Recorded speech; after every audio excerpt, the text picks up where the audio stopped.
In the bustling heart of London, where the city never truly sleeps, there existed a woman who faded into silence completely unnoticed. Joyce Carol Vincent was once a lively, social woman with connections to the music industry, brushing shoulders with famous personalities, yet in an eerie twist of fate, she died alone in her small apartment, her absence going undetected for over 2 years. Born on October 19, 1965, in Hammersmith, London, Joyce was the daughter of immigrants from Grenada. Childhood was marked by loss of her mother passed away when she was just 11, leaving her older sisters to raise her. She had a strained relationship with her father and, by the age of 16 she left school without any qualifications. Despite this, Joyce managed to carve a life for herself. She worked as a secretary and later secured jobs at well-known firms, including Ernst Young, where she spent 4 years, but something was brewing beneath the surface, something that would lead her down a path of isolation. In 2001, Joyce abruptly quit her job and severed ties with almost everyone she knew.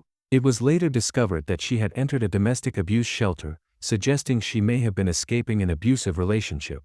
Whether out of shame, fear, or both, she disappeared from the lives of her friends and family, cutting all contact. By February 2003, she moved into a small bedsit in Wood Green, North London, a flat located above a busy shopping mall. From the outside it was just another rented space in a crowded city, but behind its closed doors, a tragic story was unfolding. In November 2003, Joyce was hospitalized for a peptic ulcer, a painful condition that could cause severe complications. Just a month later, in December 2003, she likely suffered an asthma attack or a complication from her illness. Alone and unnoticed, she passed away in her apartment, collapsing onto the floor beside a pile of wrapped Christmas presents. For more than 2 years, her body remained there completely undetected. The television was still on, flickering images of a world that had moved on without her. The rent was being covered by housing benefits, so no one came knocking. Her neighbors assumed the flat was empty, and any strange smells were blamed on nearby garbage bins.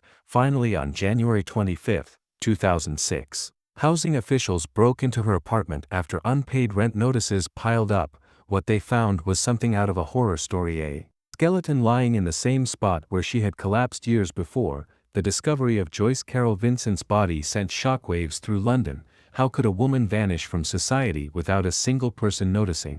How could someone's death go undiscovered for so long in the middle of a crowded city? Her story raised haunting questions about urban loneliness. Even though she had been social, well-dressed, and once surrounded by friends, in the end, she was completely alone. The Metropolitan Housing Trust later admitted that no concerns had been raised about her absence, further highlighting the cracks in the system. Joyce's tragic tale was later told in the 2011 docudrama film, Dreams of a Life, revealed more about the woman behind the mystery. Musician Steven Wilson was so moved by her story that he created the 2014 album, inspired by her life. The alternative rock band Alkaline Trio also wrote a song about her titled No One Knew. Even after her death, Joyce Carol Vincent's story continues to resonate. It serves as a chilling reminder that in today's world where we are more connected than ever, someone can still disappear without a trace. Would anyone notice if you suddenly vanished?